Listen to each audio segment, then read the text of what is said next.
Olá pessoal, tudo bem? Sou o professor Rodrigo Fraga, professor de Física, e hoje a gente vai resolver a prova do IME aí para vocês, certo? Lembrando, antes de mais nada, se gostar aí da resolução, se inscreva, curta, compartilhe, ok? Lembrando que tem várias outras questões aí no canal e qualquer dúvida ou sugestão pode colocar aí nos comentários, certo? Bem, a prova eu vou fazer, vai ser 2 vídeos, um primeiro vídeo para a primeira fase e daí logo em seguida vem o vídeo da segunda fase. Então se tu ainda está assistindo esse vídeo e não tem ainda, não te preocupa que vai sair em seguida aí, certo? Então vamos lá colocar a primeira questão na tela aí para vocês lerem, daí depois sigo com a resolução. Então lá, primeira questão. Bem, aí então é uma questão que envolve o efeito Doppler, né, misturado com movimento retilíneo uniformemente variável, certo? Movimento de lançamento vertical, ok?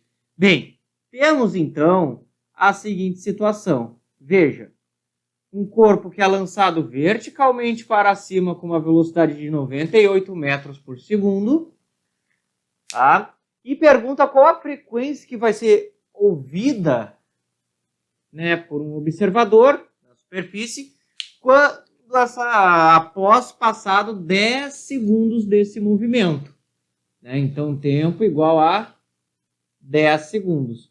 Bem, sabendo da aceleração da gravidade, como é dado na questão, igual a 9,8 metros por segundo quadrado, né? Partindo, okay, tomando verticalmente para cima o sentido positivo, né? Partindo da função horária, V igual a V0 menos G vezes T. Vamos ter aqui que a velocidade no tempo de 10 segundos vai ser 98 menos 9,8 vezes 10, que vai dar 0. Ou seja, neste tempo de 10 segundos, a velocidade dessa esferinha é 0. Ou seja, vai ter uma velocidade nula, ok? Naquela posição, que seria a posição mais alta, né?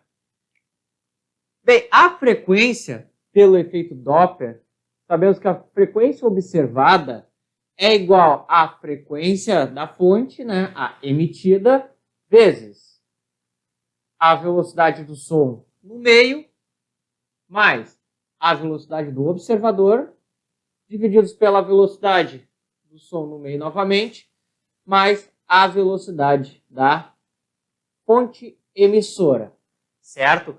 Geralmente se costuma ver essa expressão com mais e menos, né? Bem, eu deixo todos aqui com soma, pois eu me utilizo com a chamada orientação Doppler, que é sempre a orientação sai do observador para a fonte, né?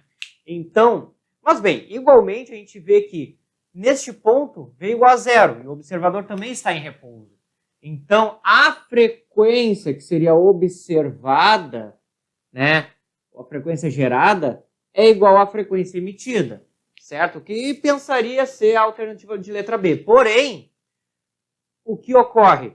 O som, ele leva um certo intervalo de tempo para sair da fonte e chegar no emissor, né? E essa frequência observada é a frequência que este corpo emite naquele instante, sendo que essa frequência que ele vai emitir nesse instante vai levar um tempo até ele chegar. Ou seja, ele vai perceber essa frequência igual à da fonte depois, certo? Então, antes disso, o que eu tenho?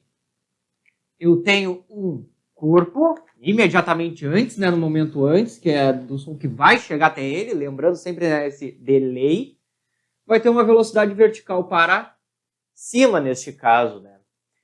Que nós vemos que seguindo a orientação Doppler, seria um valor positivo. Então, imediatamente antes, o que eu tenho? A frequência observada é a frequência emitida vezes a velocidade do som, pois o observador está em repouso, velocidade do som mais velocidade da fonte, ó, sentido positivo, valor positivo, né? O que acontece? Temos um denominador aqui. tendo esse denominador maior que o numerador, eu vejo que este resultado aqui vai ser um valor entre, né, vamos chamar isso aqui tudo de x, entre 0 e 1. Ou seja, um valor positivo menor do que 1. De forma que a frequência observada vai ser menor que a frequência emitida. Então, o que ele vai receber realmente, instantes antes, vai ser uma frequência menor. Então, no intervalo tempo igual a 10, né, ele vai ter a alternativa de letra A, uma frequência entre 0 e F. Afinal, não existe frequência negativa, ok? Mas vai ouvir uma frequência menor. Tá? Isso contando, né, que não é, para ele diz o que ele vai receber, não a frequência da fonte emitida. Né? A fonte emitida vai emitir naquele exato instante de tempo, mas a percebida vai ser um pouco depois. Certo? Então, primeira questão aí envolvendo o efeito Doppler com o movimento retilíneo uniformemente variado. Tá aqui a função horária da velocidade, aqui a função do efeito Doppler. Okay? Botando a próxima questão na tela aí para vocês.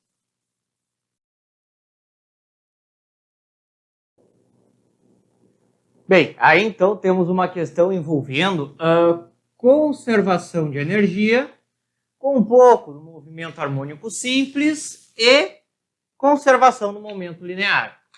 Bem, começando pelo seguinte, tá? A questão quer saber a velocidade do projétil antes de atingir o bloco M. Okay? Bem, o que nós precisamos saber é qual a energia que foi transmitida para esse sistema, para assim conseguir achar a velocidade imediatamente antes, né, do projétil atingir o bloco, certo? Imediatamente depois de atingir. Qual é a velocidade que aquele sistema adquire? Daí, por conservação de momento, a gente acha a velocidade do projétil. Veja só. Primeiramente, né, no sistema bloco e projétil, depois o projétil acoplado no bloco, ok? Vamos ter uma igualdade entre energia cinética, que aqui eu vou chamar de K, uma escrita mais rebuscada, energia cinética mais energia potencial, certo? Na verdade, para não confundir com K, é a energia cinética mesmo. A energia cinética igual a energia potencial elástica. Aí a ideia da conservação da energia cinética, da energia mecânica, certo? No momento que a bala atinge o bloco, eles adquirem uma certa velocidade, uma energia cinética, que vai ser convertida em energia potencial elástica, deformando a mola. Né? E esse sistema vai se manter. Bem, abrindo as expressões, energia cinética, massa vezes velocidade ao quadrado sobre 2, só que essa massa aqui é a massa total do sistema, ou seja, Mzão mais Mzinho, igual a K, constante elástica, a deformação ao quadrado sobre 2. A deformação x é justamente 0,4, que a questão diz que é a amplitude do movimento, né? A amplitude de oscilação do sistema, que é o quão eu consigo deformar essa mola, pois eu tenho um MHS aí nessa situação, né? Que é essa troca entre energia cinética e potencial periodicamente. Mas a questão não informa este valor de K, mas informa o valor da frequência angular, que daí, saindo lá do movimento harmônico simples, né, para um sistema massa-mola simples sem atrito como esse, a frequência angular é igual a raiz quadrada de K sobre M. Daqui, então, né, passando essa raiz para o outro lado, esse M multiplicando, K vai ser igual a ômega ao quadrado vezes M. Tá? Bem, ômega ao quadrado vai ser 4.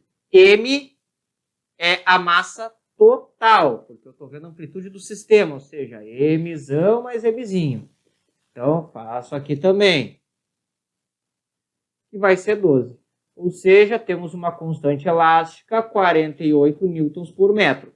Voltando aqui, agora, né, nessa expressão, ok? podemos cancelar os dois lados. Esse m mais m passo dividindo e esse v fazendo uma raiz. Daí eu vou ter o seguinte, raiz quadrada de kx quadrado sobre a soma das massas. Aqui acabei botando trocado sem querer, mas é uma soma, não vai fazer diferença, né? O que eu fiz aqui? Isolei o v para encontrar a velocidade do sistema logo após, né? Bem, tendo essas informações, K 48, X é 0,4, eleva ao quadrado, 0,16. E embaixo aqui, a soma das massas é 12, certo? 48 por 12 dá 4. 4 vezes 0,16 dá raiz de 0,64. Ou seja, o V vai ser igual a 0,8 metros por segundo. Ok? Terminado isso aqui, achada a velocidade do sistema logo após a colisão, vamos utilizar então a conservação de momento angular para finalizar aí a questão e determinar a velocidade do projétil. Olha só. Por conservação de momento linear, vemos que a soma das massas, após, vai constituir como se fosse um corpo, uma colisão perfeitamente inelástica aí, certo? Como diz a questão, choque perfeitamente inelástico. Então, o que nós iremos ter aqui? Que na situação inicial, onde tínhamos M, V', que é o que nós queremos encontrar, né? Para não confundir com este V.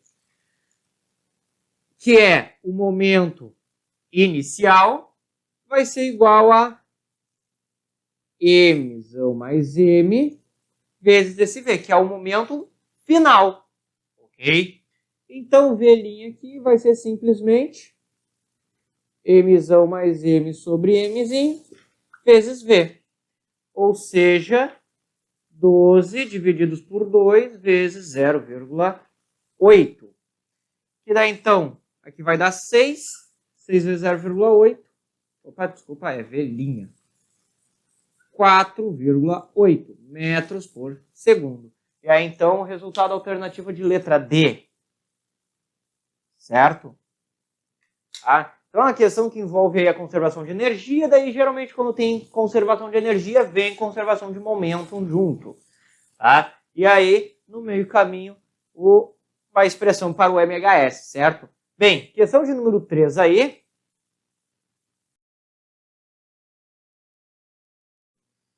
Bem, a questão aí, a terceira questão, ela vai falar basicamente sobre a lei de Malus, da polarização, né? Certo? Temos ali um filtro polarizador numa certa direção, que eu estou demonstrando com essas linhas. Temos uma frente de onda eletromagnética, cujas frentes de onda estão numa dada direção, que eu vou representar por essas linhas verticais.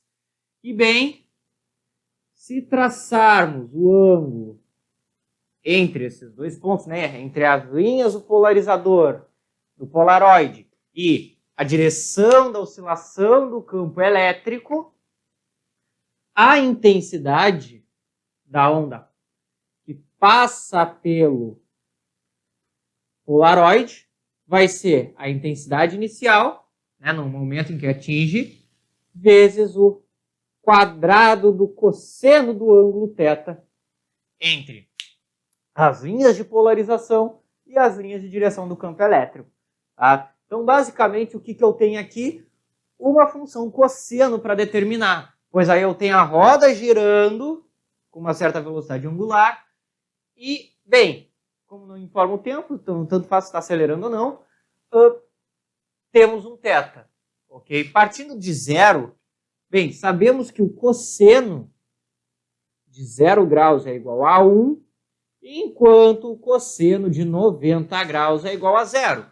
Então, o que eu vou ter? Eu vou ter uma função que, pelo menos até 90 graus, sai de 1 a 0. Né? E, bem, cosseno de 180 graus, ou π, menos 1. E o cosseno de 270 é zero, certo? Então, o cosseno seria uma função basicamente vai oscilar de menos 1 a 1. Só que como está ao quadrado, fica 1, 0, 1, 0. Né? Porque a gente está elevando isso tudo ao quadrado, como na lei de Malus. Então, como é que ficaria o meu gráfico? Olha só. Temos aqui a intensidade, certo? Como demonstra ali nas alternativas, que eles chamam de intensidade F. Ok? E temos um ponto partindo de 0. E quando atinge 90 graus, chega a 0. Quando chega novamente a π, ou 180 graus, como está como apresenta nos gráficos mesmo, temos essa função aqui, ok? Certo? Vai se comportar da mesma forma semelhante a uma função cosseno, embora ao quadrado, certo? E aí ficamos com a alternativa letra B. Isso? Isso. Tá? Uma função que oscila entre i e 0, certo? Bem, botando a próxima na tela aí para vocês.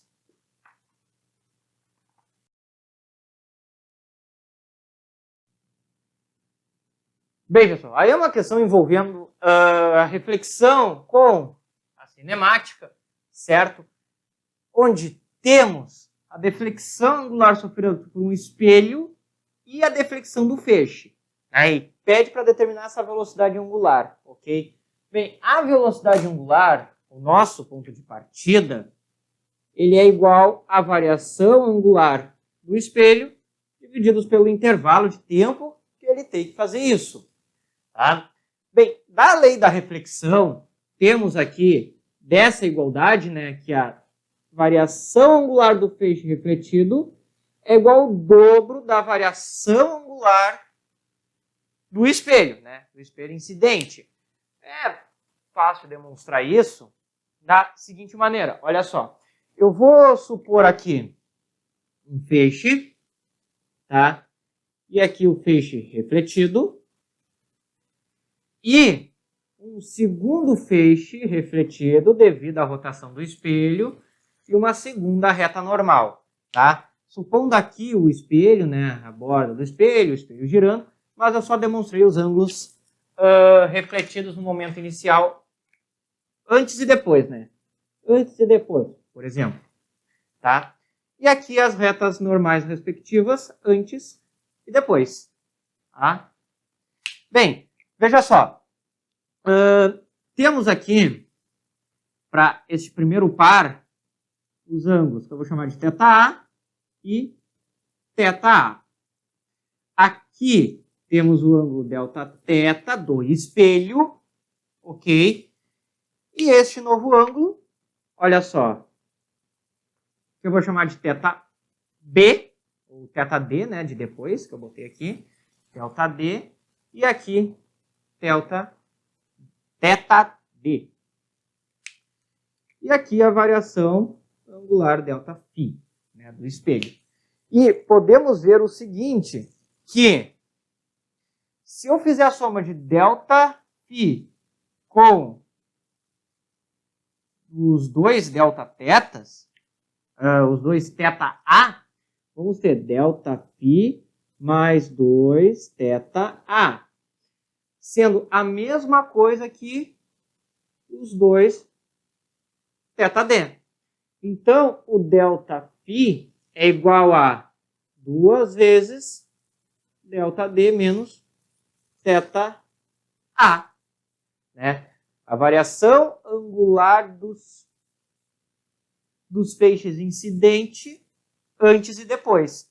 Só que podemos ver aqui, ó, que o Δθ é justamente esse valor. Então, chegamos aqui nessa expressão, né? Bem, agora devemos descobrir, com isso, chegamos na expressão que ômega deve ser, então, ΔΦ sobre 2ΔT, né, intervalo de tempo, substituindo o ΔT aqui nessa expressão, né, passando 2 dividindo, devemos encontrar ΔΦ. Bem, pela definição de ângulo, a variação angular é igual a ΔS divididos pelo raio L, neste caso, né? É o comprimento de arco dividido pelo raio da circunferência. Então, o nosso ômega aqui agora vai ficar ΔΦ sobre 2L ΔT. Tá? Opa, ΔΦ não, ΔS. Aí, aqui. ΔS nós temos, L também, falta encontrarmos o ΔT. Bem, ΔT, o intervalo de tempo, pode ser dado justamente pela distância percorrida divididos pela velocidade, lá do MRU, né? Bem, como a distância percorrida vai ser pela luz, essa velocidade aqui vai ser a velocidade c da luz, né? E a distância, olha só, no momento que o feixe incide no espelho, ele percorre os 3 km. Tá 3 km ali? Isso, 3 km. Isso, tá certo. Atinge e percorre os 3 km. Quando ele voltar percorrendo mais 3, ou seja, 6, o espelho já tem que ter feito essa variação angular ΔΦ. Então, a distância aqui percorrida, ó, vai ser uma distância de 2L.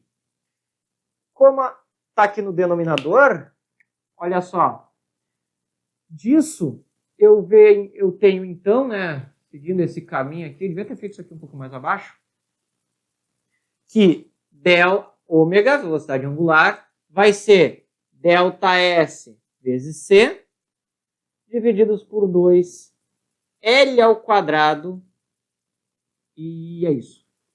É por 2L ao quadrado. Tá? Substitui o ΔT aqui, né? Ficou 2L sobre C, só que o C está no denominador já, então joga ele para cima. Eu fico com essa expressão aí, ok? Pois bem, então. Só um detalhe aqui, é um 4, né? Porque tem esse 2 com esse 2. Esses dois 4. Aí, pronto. Bem, ômega, então vai ser ΔS, questão dá 30 centímetros, ou seja, 30, 10 na menos 2. C da luz, 3 vezes 10 na 8. Vezes 4. O L é 3 km. 3 ao quadrado é 9. Como é quilômetro, 10 na 3. Então fica 10 na 6, né? 10 na 3 ao quadrado. E já resolvendo essas potências. Bem, com isso podemos fazer uma série de cortes, ó. 30 vezes 3 dá 90. Eu posso cortar, vai sobrar um 10. 8, ou 10 na 8, 10 a menos 2, dá um 10 na 6, que eu tenho embaixo. Então eu posso cancelar também. O que me sobra para o ômega aqui vai ser o quê? 10 sobre 4, que vai dar 2,5 rádios por segundo. Né? Alternativa de letra B. Ok? Certo? Então aí, questãozinha, só cuidar aqui esse detalhe ali que eu acabei me descuidando. Esqueci de dividir pelo 2 ali. Certo? Usando a lei da reflexão, uma ideia aqui que tu poderia ou ter já guardado, né? Essa dedução, ou também pode tentar fazer na hora, né? Que é uma outra maneira. Certo? Bem, próxima questão aí. Bem, aqui temos uma situação de equilíbrio dinâmico, né? Que é a força resultante nula, porém eu tenho ainda uma velocidade constante. Como é que eu sei? A questão diz que é puxado lentamente isso aqui, né? Ou seja, não tem uma aceleração implícita, certo? Logo temos uma situação de equilíbrio. Tendo uma situação de equilíbrio, nós conseguimos fazer neste corpo um diagrama de corpo livre, certo? E com isso determinar as forças e igualando-as, né? Tem que ser nulo no final. Então, bem, de início sabemos que a ação da força peso deste bloco, tá? E verticalmente para cima temos a força de empuxo em conjunto com as forças de tração em cada um dos fios, né? Bem, como os dois têm a mesma angulação, 60 graus, certo? E não tem diferença nos comprimentos, nós podemos, então, considerar por simetria que elas são iguais. Senão, teríamos que fazer algumas considerações, certo? Bem, como nós só queremos saber da situação de equilíbrio, quer dizer, é uma situação de equilíbrio, certo? Essas forças todas, elas têm de se anularem, né?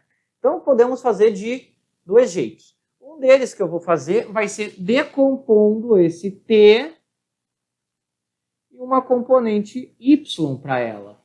Temos T, componente Y, ok? As componentes verticais. Por quê? Porque, bem, as componentes horizontais, como só tem essas duas aqui, né? Elas vão se anular mantendo na horizontal o equilíbrio. Mas o problema é na vertical, pois eu quero descobrir o valor dessa tensão, né? Então, vendo ali no diagrama, aqui, eu percebo que a soma dos dois TY com o empuxo tem de ser iguais à força-peso, né? Logo, vou botar aqui 2TY, peso menos empuxo.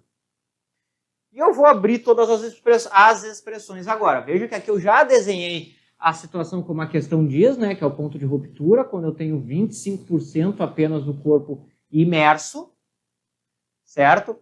Então, veja só. Aqui eu tenho um ângulo de 60 graus. Logo, por congruência, temos aqui. Então, TY é um cateto oposto. Então, aqui eu vou ter 2T seno de 60 graus. Força-peso, massa do bloco M vezes G. Menos a força de empuxo, que vai ser a massa específica da água, G, aceleração gravitacional, e V, o volume submerso, né? Bem, este volume submerso, ele é igual a 25% do volume do bloco. Então, eu posso escrever isso aqui em porcentagens na sua forma decimal, seria 0,25 V do bloco, ou diretamente em fração, né? V do bloco sobre 4, certo? Só que, porém, o V do bloco vai ser o quê? H, a altura, vezes L, lado ao quadrado, né? HL ao quadrado, já deixando como está nas respostas jogando na frente. Certo que isso aqui é a área da base, que a base é o quadrado de lados L, e a altura, que é, né, H, que é dado também ali na questão, certo? Então, fazendo as devidas substituições, seno de 60 é raiz de 3 sobre 2. Como já tenho 2 aqui, fica raiz de 3t igual a... Aqui eu já vou fazer o seguinte, m menos mi hl quadrado sobre 4, né? Que esse valor eu vou substituir aqui dentro. E o g da gravidade, coloquei-o em evidência, né? Daí, bem, agora algumas modelagens aqui. Vamos ter ali, ó, raiz de 3t igual a... Esse 4, eu vou incluir o m também, e ele vai ficar 4m menos μhl ao quadrado, certo? Que daí eu consigo pegar esse sobre 4 e também colocar ele em evidência, né? Certo? Como se eu fizesse MMC, botei o sobre 4. Como ele não tem, multiplica para compensar, né? Essa raiz de 3 vai passar dividindo. Então, eu vou ter 4 raiz de 3. Só que daí, racionalizando, né? Eu vou ter o seguinte, raiz de 3, 4m menos μhl ao quadrado, g sobre 12.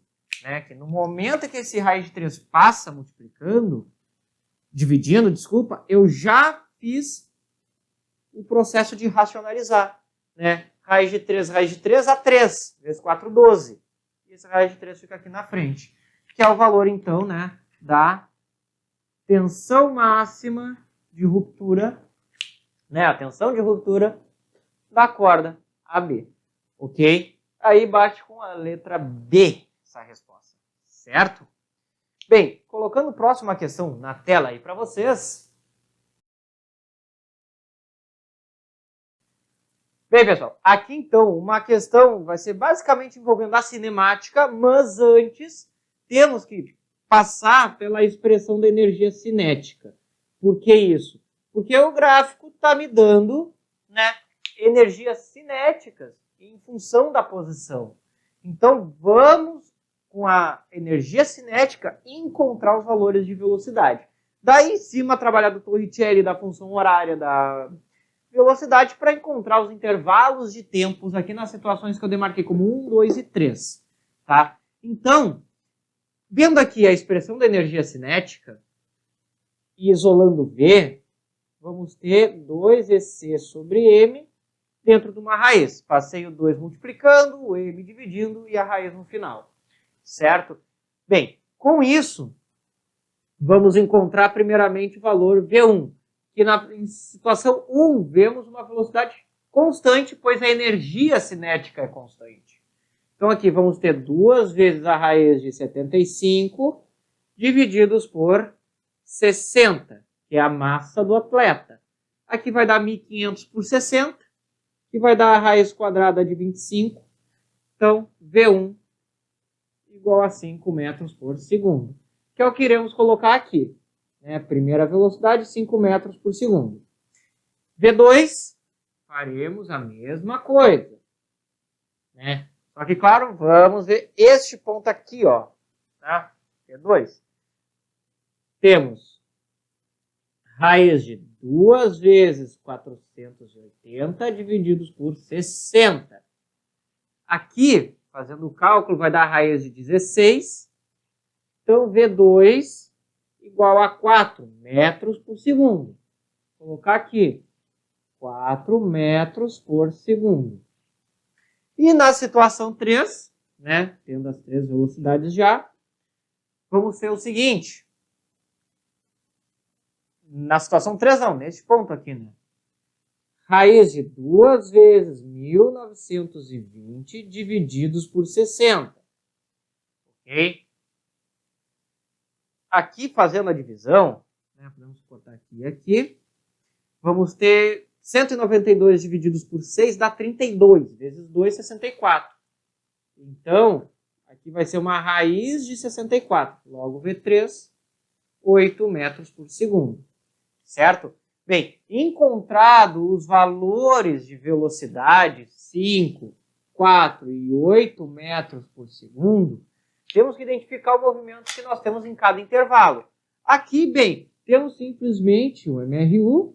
Aqui, posso considerar 2 MRUV. Tá? Considerando esse intervalo, uma aceleração constante, né? Bem, como não temos o tempo, que é o que nós precisamos, certo? Vamos encontrar o valor da aceleração antes, né? Por quê? Para evitar de fazer um trabalho com a expressão de Bhaskara, né? Porque, certo, a prova já é bem trabalhosa, daí fazer Bhaskara quando pode não precisar, certo? Então, para achar aceleração nos intervalos 2 e 3, vamos usar a expressão de Torricelli. V quadrado igual a V0 ao quadrado mais 2A delta X. Né?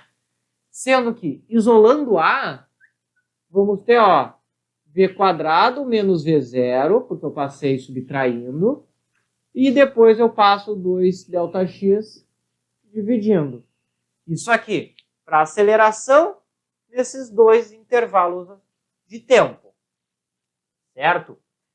Daí, então, calculando os intervalos, a aceleração para o intervalo 2, que agora eu vou chamar isso aqui tudo de intervalo 2, vai ser Bem, como eu quero saber o módulo da minha aceleração, ó, coisa que vamos achar um valor negativo.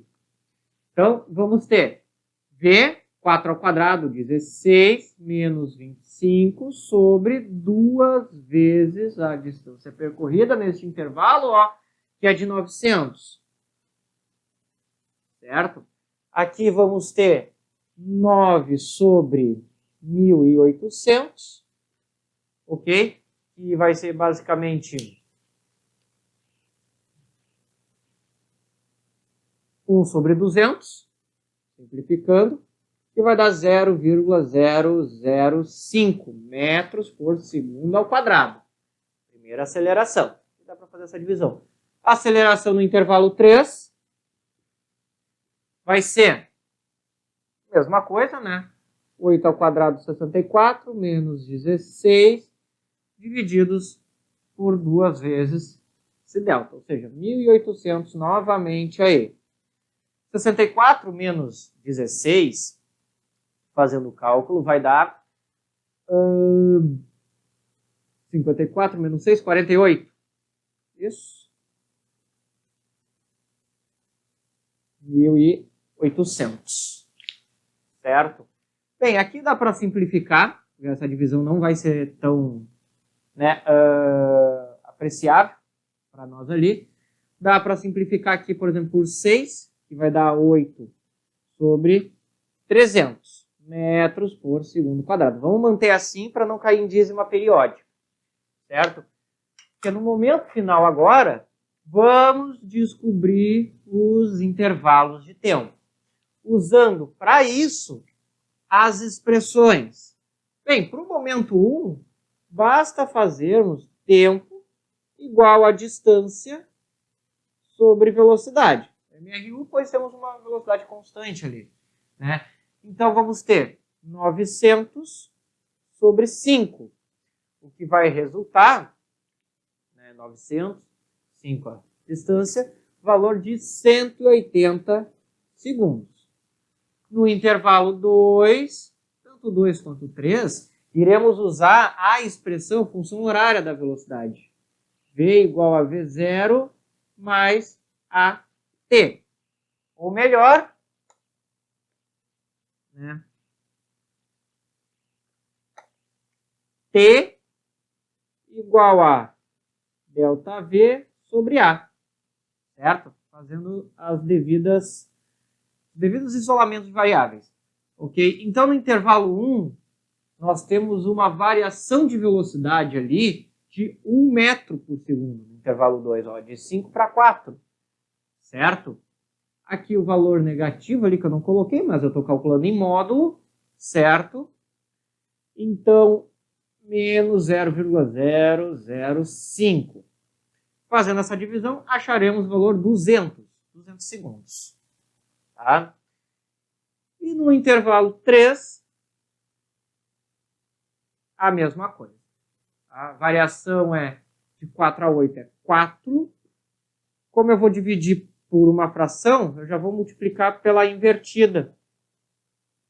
4 por 8 dá 2, 150. Então, o tempo total aqui na questão foi de 530 segundos, fazendo todo o somatório. Certo? Bem, dividindo isso por 60 para finalizar, vai dar 8 vezes 6, 48, né? Ou seja, 480, fazendo direto aqui, né? E vai dar 50 na subtração. Ou seja, temos 8 minutos e 50 segundos de tempo total. Alternativa de letra E aí, né? Questão trabalhosinha, mas uma questão não tão difícil, não, uma questão complicada envolvendo cinemática, né? Só trabalha a mão de obra de fazer tantos cálculos assim, ok? Então, bem, botando a próxima questão aí na tela.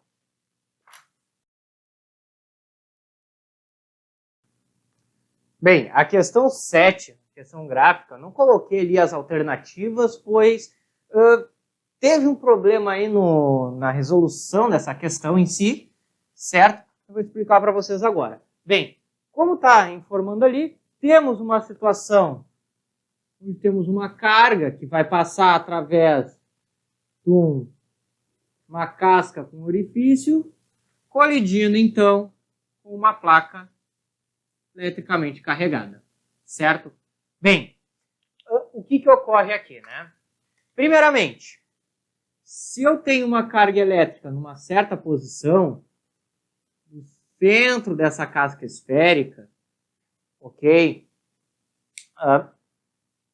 Temos aqui, então, uma força elétrica de atração, pois ali a carga é positiva e a esfera e a placa é negativa, então vai ter sempre uma atração, onde essa força de atração elétrica é dada pela lei de Coulomb, igual a K, produto das cargas, né, ou a carga Q da partícula, carga total Q da esfera, sobre D quadrado. Isso para partículas pontuais.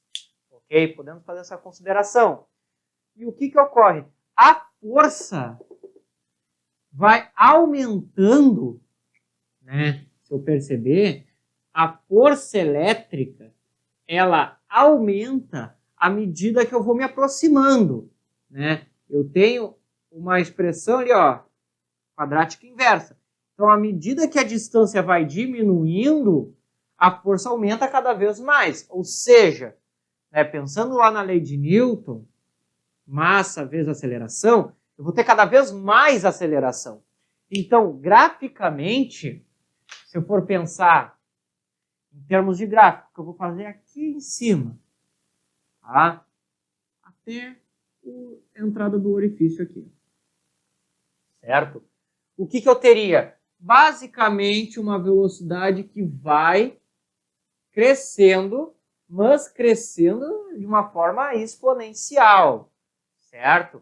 Não tendo um trabalho muito bonito para fazer aqui, envolveria cálculo diferencial aí para se ter, né? Mas basta entender que o gráfico teria este comportamento, mais ou menos, não seria um comportamento linear, ok? Bem, dentro da esfera, bem, a gente sabe que no interior de cascas esféricas condutoras o campo é nulo, certo? Então, sem a presença de um campo elétrico, a interação elétrica, a força elétrica, ela vai ser zero também. Então, nesse momento, a partícula não sofre aceleração. Então, no interior da casca, a partícula vai ter o quê? Um movimento constante, vai ficar com aquela velocidade que estava no momento que entrou, certo? No momento que saiu, o que ocorre? Vamos supor, a partícula está aqui, se movendo para essa direção, só que tem a presença de uma força elétrica de atração entre os dois, ok? Pensando que as distâncias aqui são todas de forma que uma não atrapalha a outra, vamos dizer assim, né? Essa força de atração vai fazer com que a velocidade seja reduzida, tá? Então, até o momento, antes de se chocar com a placa, ela vai sofrendo uma redução na sua velocidade. Agora, fazendo a placa aqui, né, e aí que traz problema a questão, como temos uma placa cujas dimensões são bem maiores em relação a todo o resto do sistema, a gente pode considerar o campo elétrico que ela gera como sendo um campo uniforme, assim como o campo gravitacional, né? Certo? Então, temos a presença de um E constante, ok? De forma que a força elétrica vai ser sempre EQ. Logo, a aceleração sofrida vai ser EQ sobre M, saindo da terceira lei de Newton, vai ser o M dividindo. Tá? Só que daí qual é o problema? Né?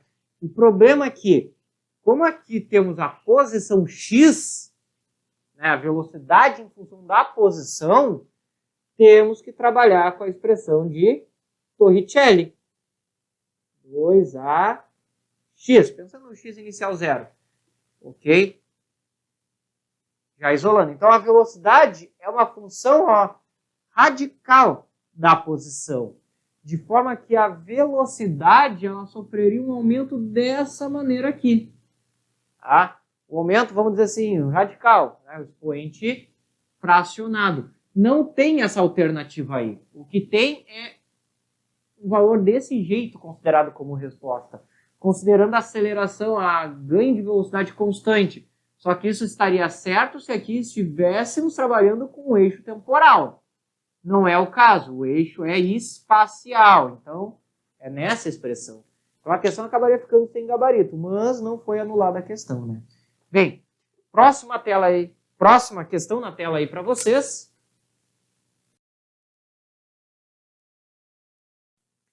Bem, aqui então, uma questão envolvendo a interferência de feixes de luz. Tá?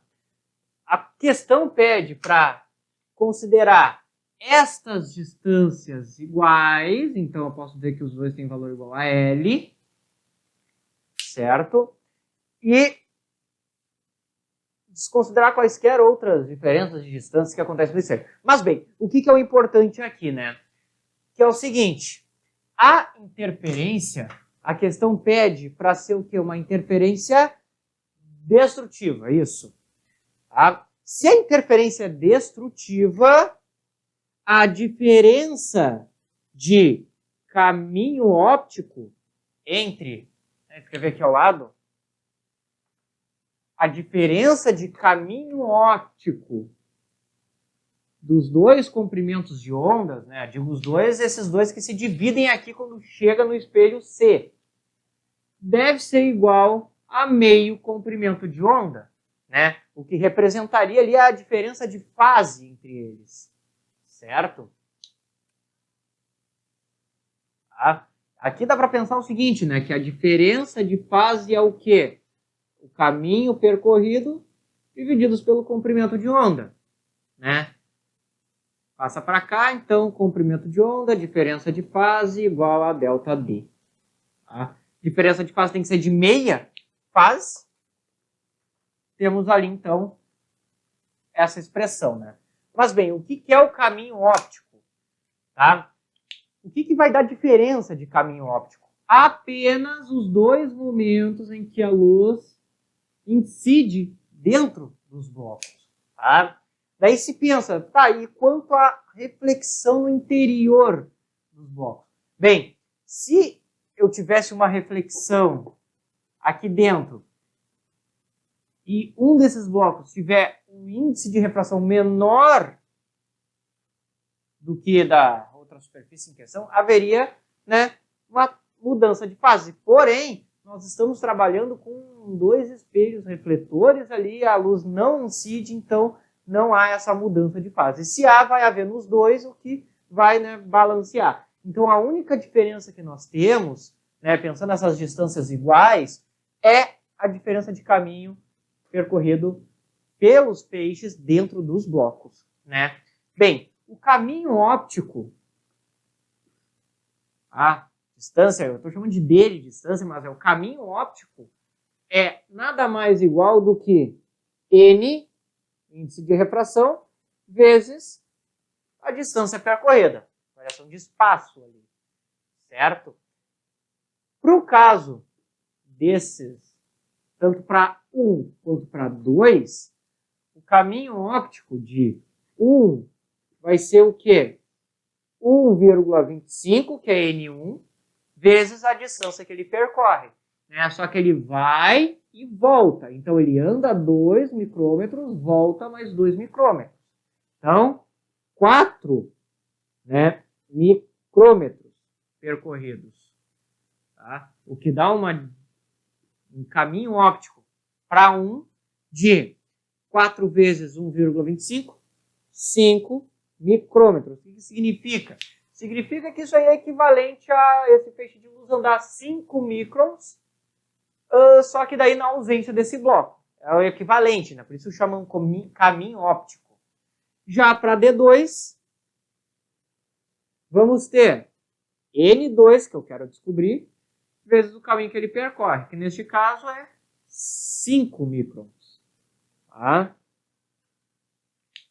Bem, tendo em vista isso, a diferença de caminho óptico ou seja, a diferença entre esses dois, ou seja, 5N2 menos 5, devem ser igual a meio lambda, meio comprimento de onda.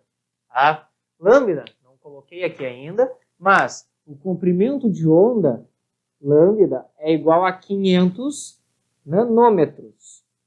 E daí, para deixar, como os dois aqui eu deixei em microns, eu vou trabalhar aqui em microns também, ou seja, meio micron. Tá? Aí fica mais fácil ali, né? Então, 5N2 menos 5 igual a 0,5 sobre 2. Certo? Daí, então, vamos ter... Aqui vai dar 0,25. Então, 5N2 igual a 5,25. Passando 5 dividindo. 5 divididos por 5,25 divididos por 5 vai dar 1,05. O índice de refração de N2. Né? Ali é a alternativa de letra B. Tá? Questão envolvendo, então, interferência. Interferência a gente pode trabalhar com esse conceito de caminho óptico diretamente, né? Quando a gente tem dois índices diferentes, certo? Caso não tenha índice, bem, só colocar realmente as distâncias, que é o habitual, certo? Então, botando a questão, a próxima questão na tela aí. Bem, próxima questão aí pede para calcular o impulso da componente vertical e tudo que ele dá são as funções, as equações paramétricas das posições de 1 e 2. Bem, vamos então fazer uma suposição. Aqui é o ponto Y, aqui o eixo X, certo? Os pontos 1 e 2, eu vou colocá-los numa localização qualquer, tá? Com base ali em um valor arbitrário, tá? Por exemplo, t igual a 4, que daí dá 2, certo? P1 em relação ao ponto X, ok?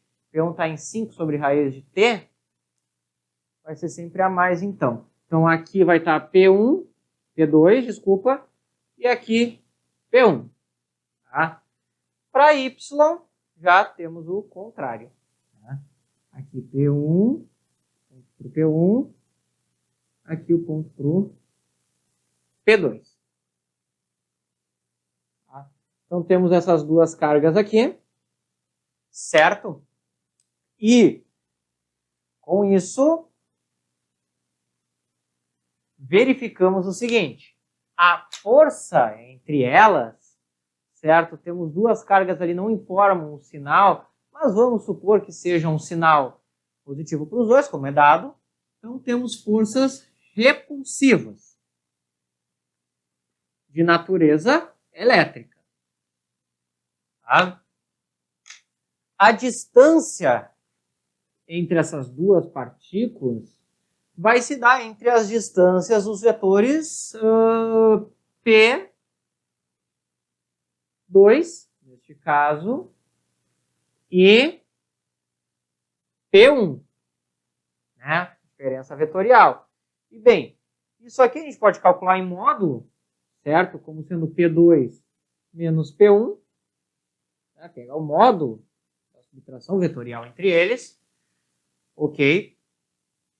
Que daí conseguimos trabalhar aí com a questão. Bem, como é que vai funcionar ali, então, essa questão da subtração vetorial?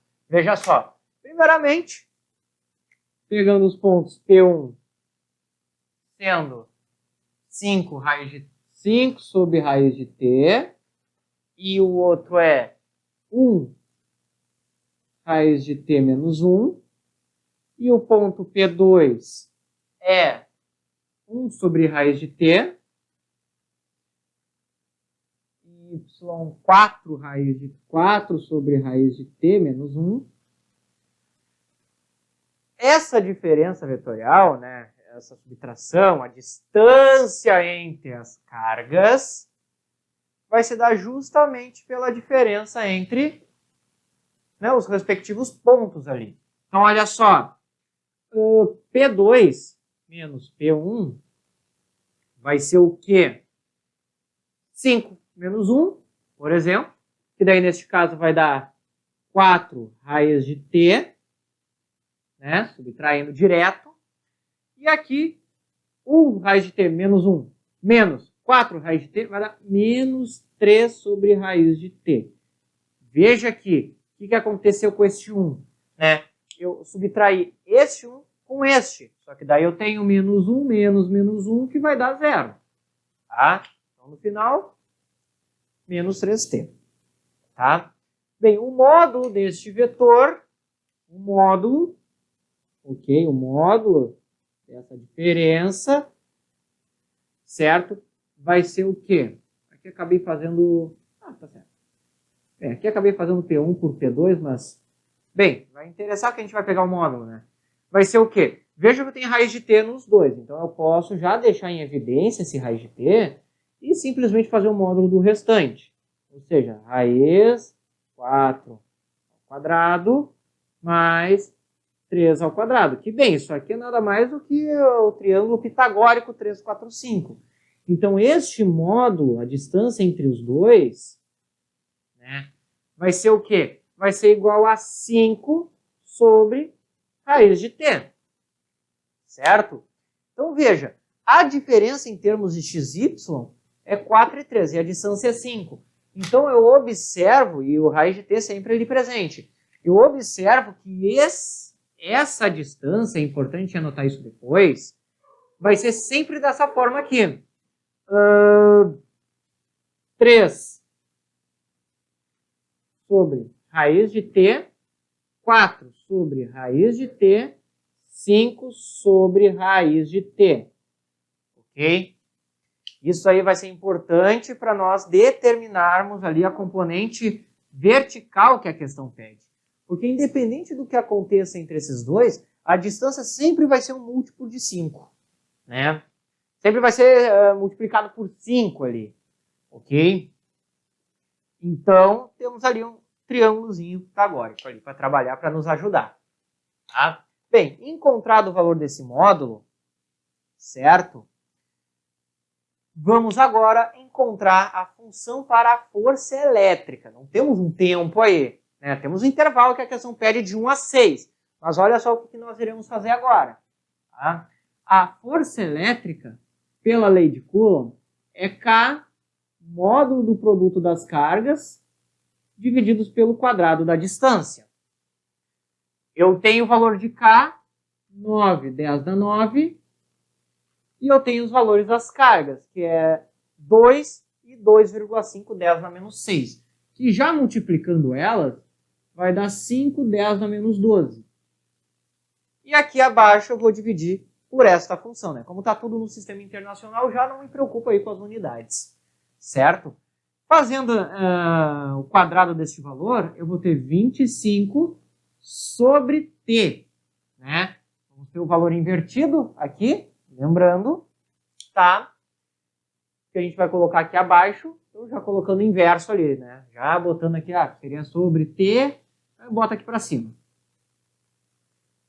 Fazendo as devidas simplificações, por exemplo, 5 e 25, vamos ter um 5, né?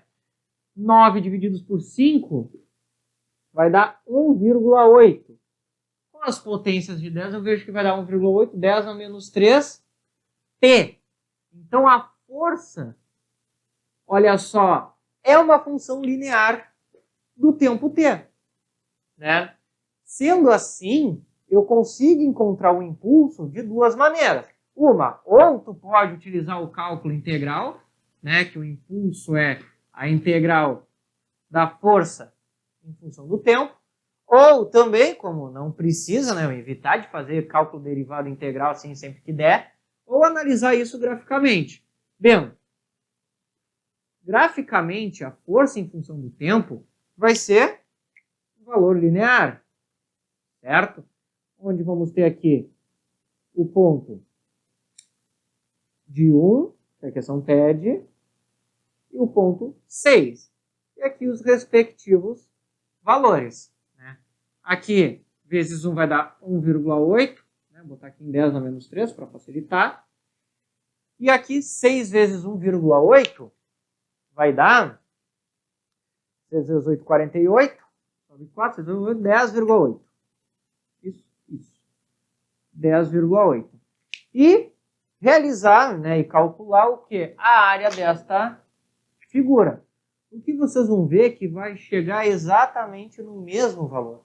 Ou nem precisando, colocando simplesmente aqui, olha só, 1,8t e t, certo? No caso, T1 e T2, né? O que nós vamos ter aqui? Olha só. Isso aqui vai ser um trapézio. Tá? Altura 5, base maior 1,8, base menor 1,8 T2. Ok. E a gente poderia ter colocar aqueles valores ali, é melhor. Então, olha ali, base maior 1,8 mais base maior 10,8 vezes a altura que encontramos, cadê? 5 sobre 2. Aqui vai dar 12,6 vezes 5 sobre 2. Aqui vai dar 6,3. 6,3. Essa divisão dá 6,3. 6,3 vezes 5. 6 vezes 3, 15. Sobe 1. 6 vezes 5, 30, 31. Então vamos ter 31,5 aí. Ok? Como eu coloquei o 10 a menos 3 ali no eixo, então o impulso, olha só, 31,5 vezes 10 na menos 3 newton segundos. Só que este é o impulso total, né? Provocado ali por aquela força. A questão está pedindo o quê? Não o total, mas está pedindo a componente vertical. E lembrando do triângulo retângulo que estava aqui, né? 3 sobre raiz de t, 4 raiz de t e 5 sobre raiz de t, certo? A componente y vai ser o quê? Este valor, 31,5, 10 a menos 3, vezes o seno, certo? O seno do ângulo, ok? Supor este ângulo aqui, né? Tá? Eu quero pegar esta componente então vai ser 5, ou melhor, vai ser 3 sobre 5. Ou seja, 3 sobre 5, né? Porque os raios de t vão se anular ali no meio do caminho. 3 vezes 31,5, né? Vai dar 94,5 sobre 5 vezes 10 a menos 3. Fazendo aqui a divisão, vamos achar então que a componente y é igual a 18,9 vezes 10 a menos 3 newton segundos. Aí sim, alternativa de letra B, né? Muito cuidado, ok? Pelo que a questão pede, vai fazendo toda a questão e esquece do último detalhe ali, né? Tá? Então, bem, próxima questão aí para vocês. Certo? Então, aí uma questão envolvendo máquinas térmicas, simplesmente comparar os rendimentos ali, né? Bem, primeiro ponto a fazer importante é justamente descobrir os rendimentos de cada uma das máquinas. E o rendimento de uma máquina térmica eta qualquer, no caso de A, por exemplo, vai ser o quê? O trabalho realizado, neste caso 60 joules, como a questão dali, divididos pela quantidade de calor total utilizada. O utilizado envolve o trabalho e o rejeitado, ou seja, 40 mais 60, 100. Aqui vemos que vai dar 0,6, que é 60%. O rendimento da máquina A. Da máquina B, faremos a mesma coisa. Olha só, 30 foi o trabalho realizado, 45, que é a soma, foi o total utilizado, né? Certo? Aqui vai dar 0,66, diz uma periódica, daí 66%, usando dois algarismos significativos como está sendo dado aqui. E de C vai ser 12 sobre 20. Aqui também vai dar 0,6, que também vai dar 60%. Então, esses são os rendimentos das máquinas térmicas dadas nessa tabela, certo? Só que essas máquinas estão sendo comparadas, né? Estão sendo trabalhadas em 2 pontos de temperatura. Então, devemos encontrar o rendimento ideal que uma máquina poderia ter, tá? Nesse ponto de temperatura, né? Que é 1 menos 300 sobre 900 Kelvin, que são as temperaturas das fontes frias e quentes aí, onde está sendo trabalhado, utilizado, onde será utilizado essas máquinas térmicas, né? Para ver se isso aqui vai condizer com a segunda lei da termodinâmica. Bem, aqui vemos que o rendimento ideal vai ser 1 menos. Isso aqui vai dar dízima periódica, 0,33333, que é igual a 0,66, então, que é, né, o que seria os 66%. Então, a gente vê que a máquina B, né, ela não poderia ser viável, pois a máquina B sendo A, B e C sendo máquinas reais, né, elas não conseguem chegar ao rendimento ideal. Uma máquina real não chega ao rendimento ideal. E o que nós estamos vendo, ele está justamente fazendo o rendimento ideal. Isso não pode, não condiz com a segunda lei da termodinâmica, certo? Então, já de cara, a alternativa afirmativa 2 diz que as 3 máquinas obedecem, né, a segunda lei da termodinâmica. Tá? 1, 2 e 3, as afirmativas. A 2 já vemos que está errada, pois a B não obedece, pois ela está sendo uma máquina real, está produzindo um rendimento ideal. Isso não ocorre. Tá? Bem, a 1 ali diz que o rendimento da máquina A e C são os mesmos para as quaisquer temperaturas de fonte quente e fonte fria. Bem, realmente, o rendimento ele vai depender das fontes, mas visto que numa dada situação A e C tiveram o mesmo rendimento, se eu mudar as circunstâncias, né, simplesmente fornecer mais calor, eles vão realizar mais trabalho, mas sempre na mesma proporção. Então, sim, A e C possuem o mesmo rendimento, independente dos pontos de temperatura, né? E eles vão obedecer à segunda lei, pois o rendimento deles está abaixo do ideal. E a afirmativa 3 diz que se o calor rejeitado nas 3 situações for dobrado, né? Ou seja, agora eu tenho novos rendimentos.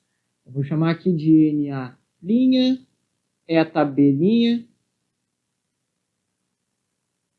eta C'. Tá? Bem, eu vou simplesmente fazer o quê? Dobrar os valores. Então aqui de 40 vai para 80, aqui vai para 30 e aqui vai para 16. Tá? N ali, então, vai ser 60 sobre 140. Aqui eu não vou realizar essa divisão, vai dar 3/7. Simplificando. B, 30, 30. Então, aqui de cara a gente vê que é 50%. E C, né, 12 sobre 28, simplificando também dá 3/7. Certo? O que é a alternativa? Tá, dobrei, vi os rendimentos. A máquina B apresentará rendimento superior aos de A e C, supondo que, né, desse certo. Caso o B desse certo, nessa situação, seu rendimento seria de 50%. Né? Bem, o rendimento dessas máquinas, vemos que isso aqui vai dar um valor menor do que 0,5. Nessas duas situações. Né? Menor do que 0,5, ou seja, rendimentos menores do que 50%. Logo, B vai ter o seu rendimento, né, maior do que de A e C. Tá certo a 1 e a 3 ali, a letra D a resposta. Certo? Bem, questão tranquila envolvendo o rendimento, certo? Botando aí a próxima na tela.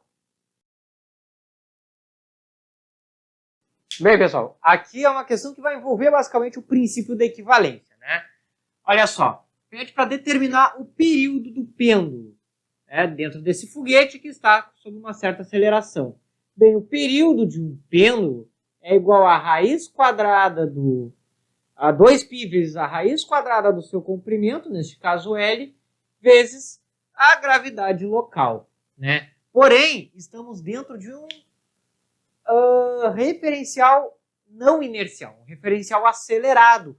Daí vale o princípio da equivalência, que diz o quê? Que o referencial acelerado é igual, é equivalente, melhor dizendo, a este referencial num campo gravitacional, certo?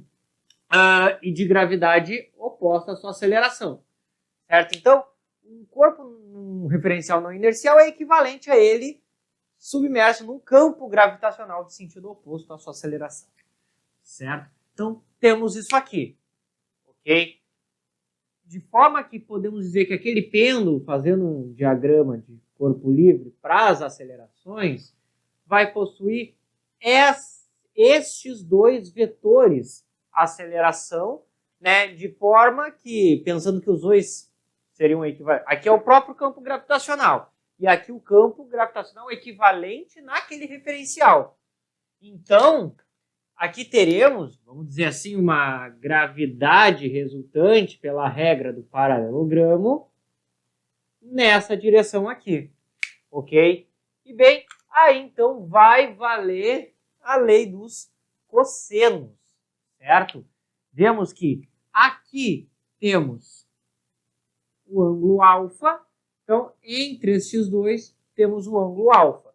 Pela lei dos cossenos, o valor resultante aqui, que eu posso chamar de GL, o G local, que eu vou inserir aqui, vai ser igual a raiz de quadrado do primeiro mais o quadrado do segundo, ok? Vou colocar o G primeiro aqui. Tanto faz a ordem, mas só para condizer com as respostas. Quadrado do primeiro mais o quadrado do segundo, mais duas vezes o primeiro vezes o segundo vezes o cosseno do ângulo entre eles. Tá aqui então, né, a nossa gravidade local equivalente neste referencial não inercial, certo? Aqui só que nas alternativas ali, vê-se que em vez de estar GA, tá AG, tá? Só vou inverter aqui, a ordem dos fatores não altera, ok? Só para condizer. Mas é só questão de estética. Então, bem, substituindo aqui, temos raiz de L sobre toda essa expressão. Raiz de G quadrado mais A quadrado mais 2AG cosseno de alfa. Tá? Isso tudo dentro da raiz, né? Então, nossa alternativa ali como resposta ficou a alternativa de letra E.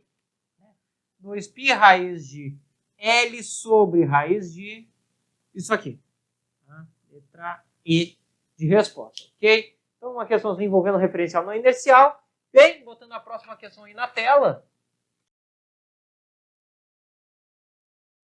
Bem, aí questão envolvendo a refração e a lei da reflexão interna total, né? Temos aí um gráfico, temos a direção do feixe, que parece ser uma trajetória parabólica. Aqui o que seria o ponto 0, 0, onde basicamente o feixe sofre reflexão interna total. E neste ponto temos um N0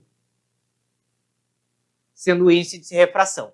Ok? Bem, primeiramente, tá? Vemos que neste ponto é onde ocorre a reflexão interna total. E a reflexão interna total ocorre quando, de acordo com a lei de Snell, N seno de θ, aqui vou colocar qualquer um, igual a N0 seno de 90 graus. N0, que é o N naquela região onde houve a reflexão interna, pois a questão diz que no ponto 0, 0, o feixe de luz tangencia o eixo X. Então eu sei que é ali o valor do meu ângulo limite, né? E bem, seno de 90 é igual a 1. Então eu posso simplesmente deixar dessa forma aqui, né? Só reescrevendo seno de 90. Isso aqui é igual a 1. Então, eu sei que n seno do ângulo θ é igual a n0. Certo? Bem, pela lei de Snell, essa quantidade n seno de θ, independente do ponto onde eu esteja aqui, pensando que as camadas subjacentes, adjacentes aqui, sejam todas paralelas entre si, né? Quando eu tenho n camadas todas paralelas entre si, então este produto n seno de θ vira uma constante. Então, se esse n seno θ era a condição pouco antes de haver a reflexão interna total, este valor também vai ser válido para todos os outros pontos. Então, acaba, para essa situação, isso aqui virando uma lei geral, né? E no seno de θ é igual a n0, certo? Isso porque temos considerando inúmeras camadas paralelas entre si, pois a questão diz que n depende de y, certo? Ou seja, depende unicamente da componente vertical. Então, as camadas são, né, horizontais e paralelas entre si, de forma que garante que essa igualdade será a mesma para todos os pontos aqui.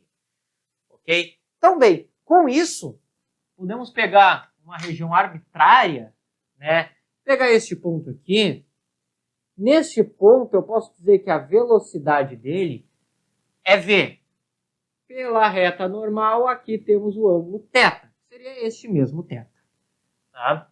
Conhecendo da refração que o índice é igual à razão entre a velocidade c da luz e a velocidade da luz naquele meio, tá? Eu posso fazer essa substituição aqui, tendo o seguinte, ó, que C sobre V vezes seno de θ é igual a n0, né? Neste caso, isolando V, pois este é o valor que eu quero ter. V vai ser igual a C seno de θ sobre n0, ok? Isso porque, ó, V veio para cá multiplicando, o n0 vem dividindo, certo?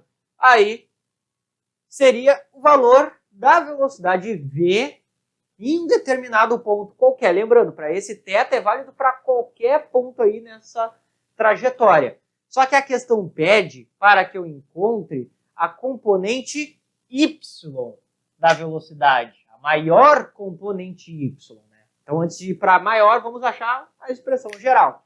Bem, se aqui é v, vy é a sua componente vertical ou componente paralela ao eixo y. Vendo aqui que temos vy, temos v e aqui o ângulo θ, tá? Conclui-se que vy, por ser um cateto adjacente, é v cosseno de θ, certo? Então, utilizando essa expressão com essa, olha só, vy vai ser o quê?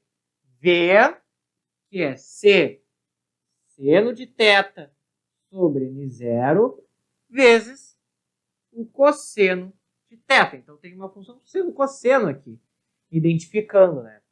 Daí, claro, para terminar isso, vamos fazer a identidade trigonométrica aqui, né? Sabemos que identidades trigonométricas, o seno de 2 θs é igual ao seno de θ cosseno de θ. Então, para eu ter apenas esses dois, basta eu pegar o 2 aqui e passar dividindo. Então, meu vy vai ser c seno de 2 θs divididos por 2n0. Ok?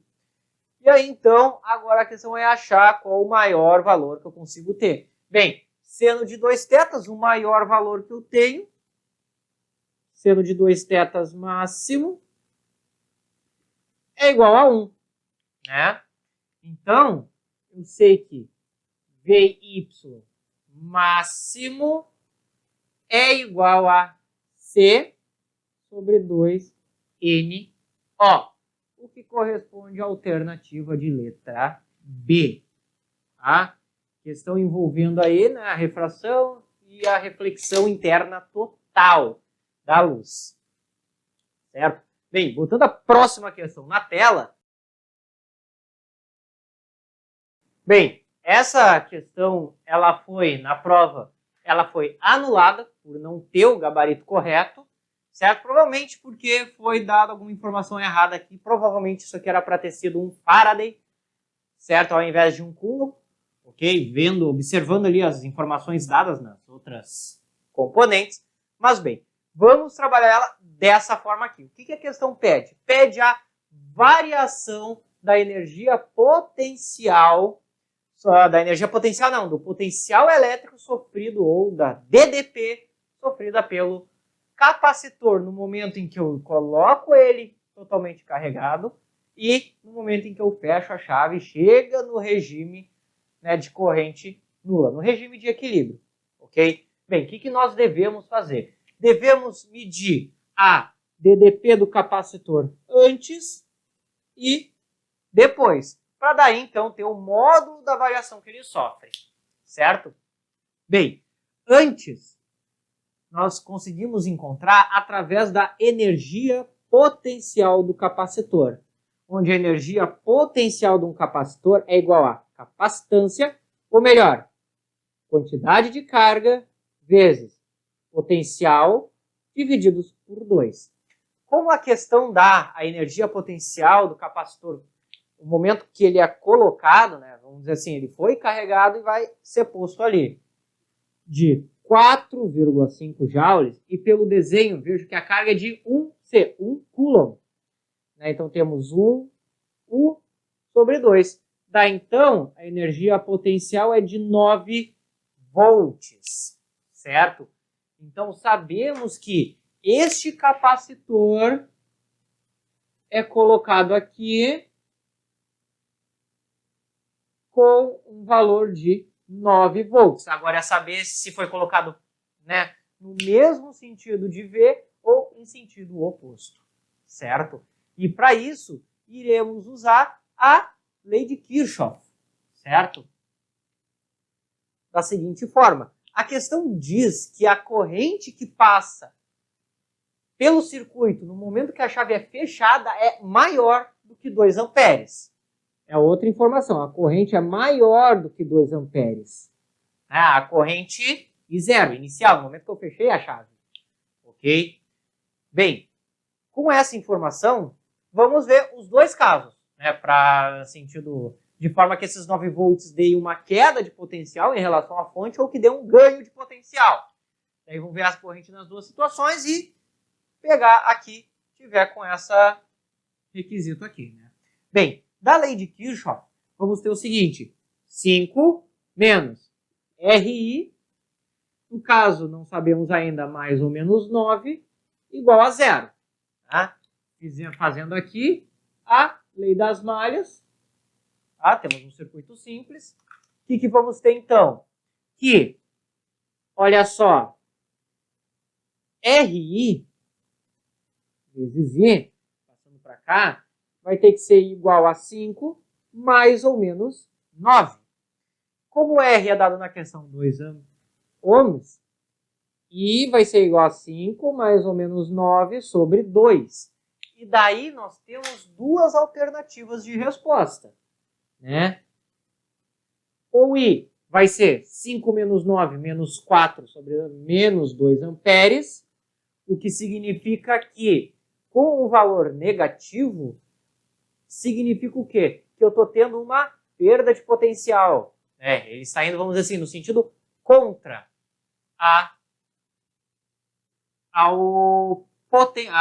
sentido contra a fonte de tensão. Né? Ou I igual a 14 sobre 2, 7. Tá? 7 amperes. Bem, qual deles nós vamos utilizar? Como a questão diz que a corrente é maior do que 2, não podemos pegar esse aqui, né? Não pelo caso de ser negativo, mas pelo caso do módulo. O perímetro mede um módulo só, certo? Esse negativo está me dizendo a questão do sentido da corrente, certo? Mas porque a questão diz que é maior do que 2 amperes, não maior ou igual, né? O 2 não está incluso, não pode ser o próprio 2.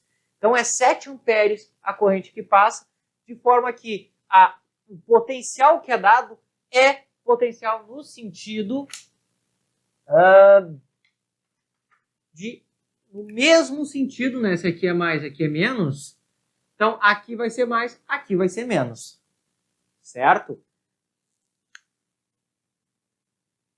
Agora, no regime, tá? No regime de, como a questão diz ali, no regime permanente, né? Onde a corrente passa a ser zero. Se a corrente é zero, aquele resistor nada vai fazer. Então, vamos ter aqui 5 volts e aqui o nosso capacitor, basicamente. A R eu posso colocar aqui, mas eu posso desconsiderar, pois eu não tenho uma corrente passando, né? Mas bem, por justamente equilíbrio eletrostático, sabemos que aqui tem que ser 5 volts também. Só que esses 5 volts, se aqui está positivo e aqui negativo, tem que estar no sentido oposto ao da fonte. Pois pela lei da malha, a soma tem que dar zero. Então 5 menos 5, certo? E veja, anteriormente eu tinha 9 volts, só que no sentido da tensão. Eu posso colocar como positivo. Menos para atribuir a variação de potencial elétrico, o novo potencial. Só que olha só, veja que ele não foi de 9 para 5, não. Ele foi de 9 para 5 invertendo a sua polaridade. Então significa dizer que ele foi para menos 5.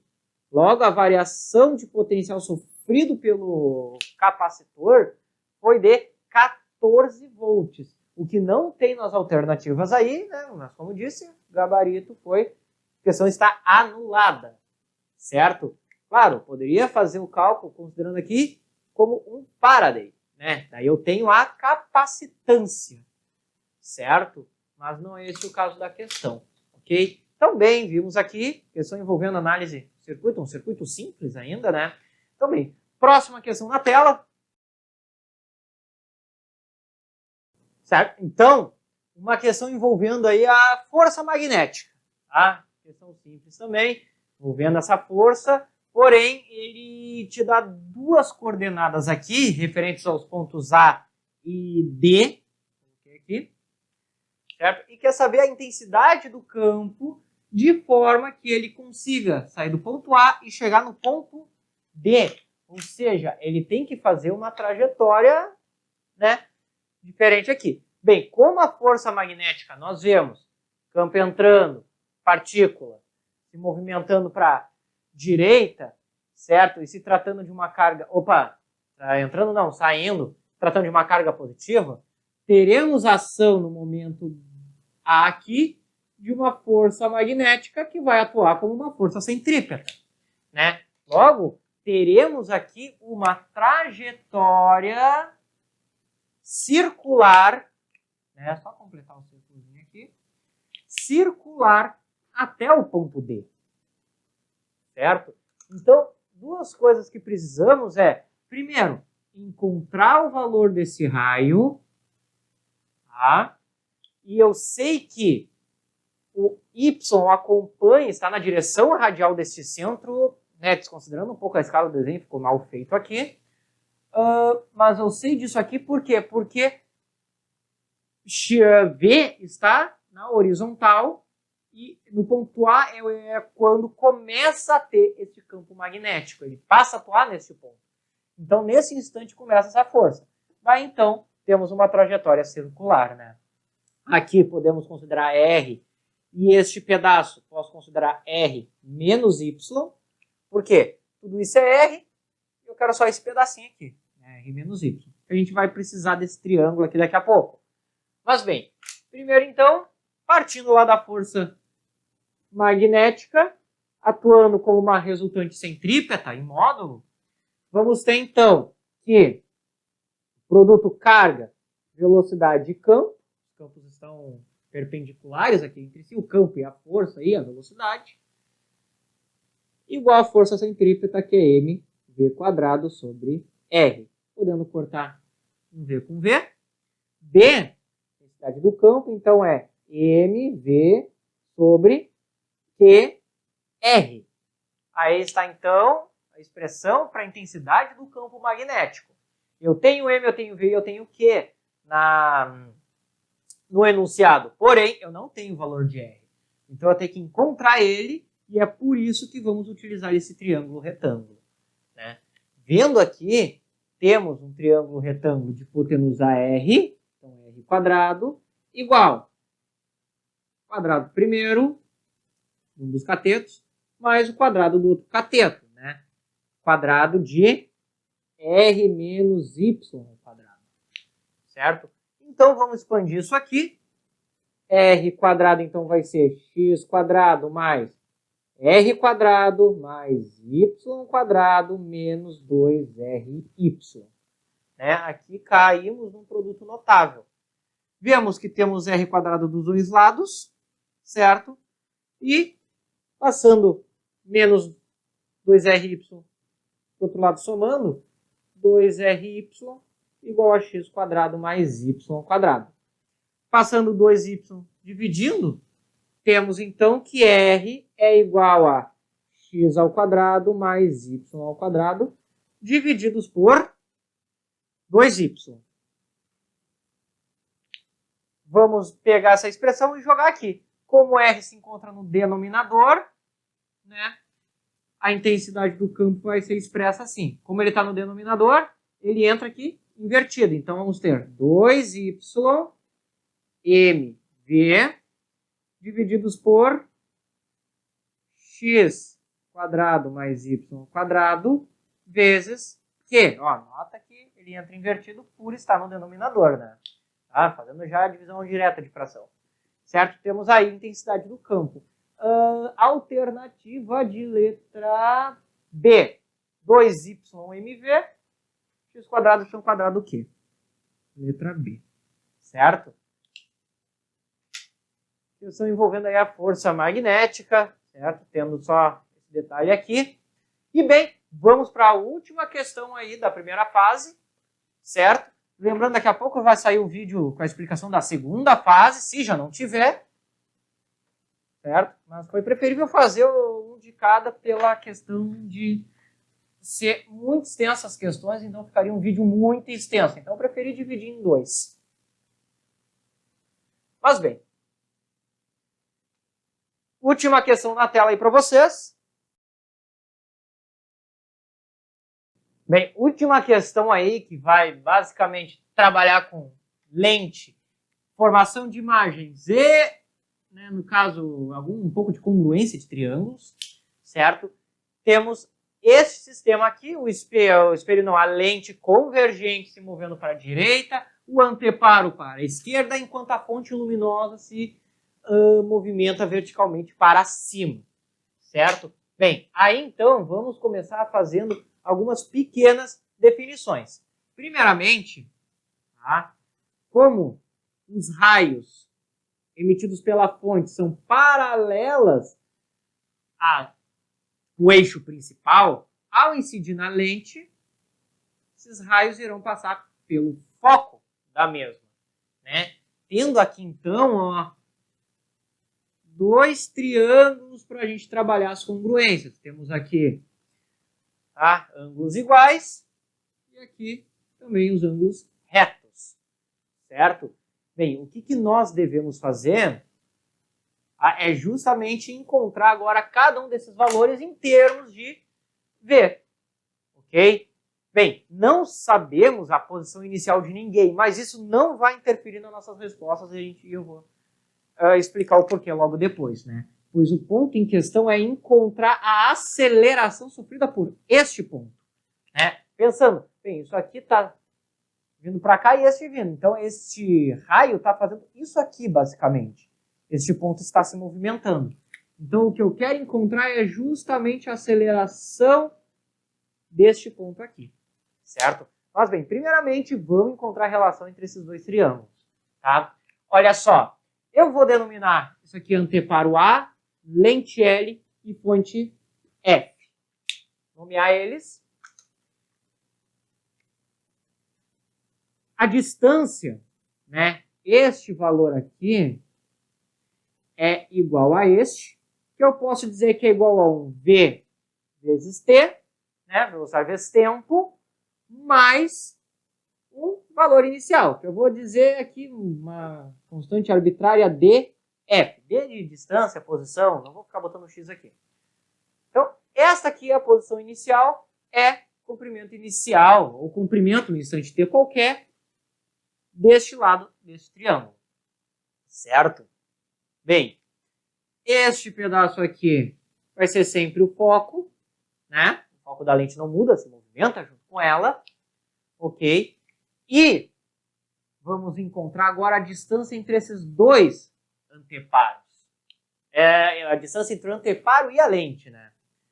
O que acontece? Como os dois se movimentam, aqui eu posso colocar uma questão de velocidade relativa entre eles. Então, a distância entre esses dois, certo? Vai ser basicamente o quê? Vai ser 2v, né? Que é a velocidade relativa, 2vt, mais uma posição inicial entre eles, que eu vou chamar de DAL. Posição inicial entre os dois, certo? E, para finalizar, este pedaço aqui, ó, que é o outro lado do outro triângulo que a gente tem, tá? Vai ser 2VT mais DAL menos F, que é o foco. Tá? Então, temos aí dois triângulos, né, com 3 lados já definidos, faltando só esse aqui que eu vou chamar de X. Tá? Bem, veja só. Aqui o triângulo A, sei lá, vou chamar aqui de triângulo ABC. Tá? ABC, C, D e E. Tá? Então, vamos lá. Primeiramente, ver o triângulo ABC, temos ali as seguintes dimensões. Aqui eu vou colocar o ângulo reto, aqui eu vou colocar este ângulo, posso chamar de alfa. Tá? Então, o que eu fiz? Simplesmente peguei esse triângulo e voltei ele para cima. Tá? Aqui vai ser x, e aqui então vai ser 2VT mais DAL menos F. Outro triângulo que nós temos é o triângulo, aqui está o ângulo reto, E, certo? EDC. Aqui está o ângulo alfa, ok? Então, o que eu peguei? Eu peguei esse triângulo e virei para cá, tá? Aqui embaixo temos o foco e aqui temos o valor VT mais TF, ok? E daí, então, partimos para, né, basicamente, o teorema de Tales aqui, a razão, a proporção entre dois triângulos. Olha só, x sobre VT mais DF é igual a 2VT mais DAL menos F sobre F. Né? Esse sobre esse é igual a esse sobre esse. Certo? Passando esse cara aqui, né, VT mais DF para o outro lado, multiplicando, vamos ter que x é igual. Este F eu vou colocar em evidência, né, sobre o foco, de 2VT. Isso aqui tudo, para reduzir um pouco, eu vou chamar de uma constante azão. 2VT mais A, ok, vezes VT mais DF. Tá? Bem, aqui fazendo distributiva, tá? Mas não vamos fazer todas. Bem, vamos encontrar o seguinte. 1 sobre F de 2v² t ao quadrado mais 2vt df mais v AT, multiplicando esses dois, mais ADF. Temos aí, então, esse enorme termo, ok? E vemos que o seguinte, temos aqui um termo quadrático, temos aqui um termo, né, que não está ao quadrado, esqueci o nome, e aqui o termo independente, o termo linear, certo? Comparando isso, e pensando que esse x é nada mais que a posição, essa distância, comparando isso com a expressão usual do MRUV, né? AT² sobre 2 mais V0T mais X0. Vemos que estes dois termos devem ser iguais. Certo? Há alguns que pensam que talvez tenha que fazer uma derivada aqui, né, uma derivada segunda para achar aceleração. Não, podemos justamente comparar essa expressão com a expressão do MRUV. É o que temos. Se está pedindo aceleração, vamos encontrar ela aqui. E olha só, daqui vemos que, né, A sobre 2 deve ser igual a 2V² sobre F. Certo? Lembrando que, né, este 1 sobre F está multiplicando todos os termos aqui. Tá? Botando esse 2 para o outro lado, olha só. A vai ser igual a 4V² sobre F. F o foco. Então ficamos com a letra E de resposta. Então encerramos aí a primeira fase da resolução da prova IME 2020. Certo? Bem, daqui a pouco, se já não tem a segunda fase, pode acessar. Certo? E espero que eu tenha ajudado vocês. Quaisquer dúvidas, podem postar nos comentários. Ou sugestões também. Podem colocar nos comentários. Se gostaram, peço que se inscrevam, curtam, compartilhem. Lembrando, tem várias outras questões aí no canal. Certo, pessoal? Então, bem, desejo a vocês bons estudos e até a próxima!